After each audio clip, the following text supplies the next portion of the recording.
असं आहे की देशाच्या पार्लमेंटमध्ये ज्याप्रमाणे हिंदुत्वाचे विचार जे श्रीरामाचं नाव घेऊन नवनीत राणांनी प्रखरपणे मांडले, त्याच्यामध्ये ओएसीचा जो विरोध होता आणि ओएसीनी सुद्धा बाबरी मस्जिदला घेऊन जो आक्रोश दाखवला आणि नवनीत राणाचा विरोध केला, त्याच्यामध्ये आक्रोश दाखवला, द्वेष निर्माण केलं आणि त्याचमध्ये इम्तियाज अली यांनी जे संभाजीनगरचे खासदार आहे त्यांनी अनेक सभेमध्ये नवनीत राणाला दम दिला, इशारा दिला आणि खालच्या पातळीवरची टीका केली।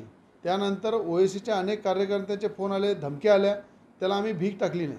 पण आज खऱ्या अर्थानं पाकिस्तानवरनं अफगाणिस्तानवरनं जर धमक्यात असेल की नवनीताला उडवून देऊ, भाजपच्या काही मोठमोठ्या नेत्यांची नावं घेऊन त्यांना उडू, देशामध्ये बॉम्बस्फोट करू, अशी परिस्थिती करू, दुसऱ्या देशाचं नाव घेऊन दम देणं आणि नवनीत राणांच्या पूर्ण प्रोग्रामची आम्ही रेकी करत आहे, माहिती घेत आहे आणि त्या रेकीच्या माध्यमातून त्यांच्यावर आमचं पूर्ण लक्ष आहे।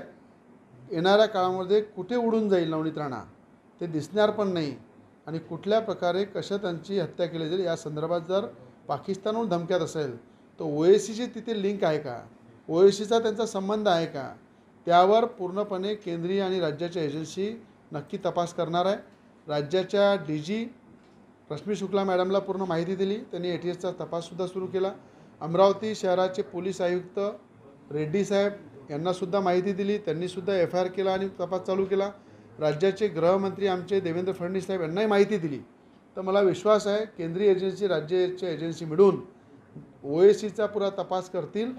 त्यांचा संबंध पाकिस्तान आणि अफगाणिस्तानच्या कुठल्या लोकांशी आहे, कुठले लोक ओएसींनी जो द्वेष नवनीत राणाचा पार्लमेंटमध्ये केला, आपल्या संभाजीनगरचे जे खासदार आहे इम्तियाज अली यांनी जो धमकी दिली त्याच्याशी लिंक आहे का याचा तपास करून नक्की ओएसीच्या जांच झाली पाहिजे आणि त्यांना धमकी देणाऱ्यांना गजाआड टाकलं पाहिजे, ही आमची मागणी आहे।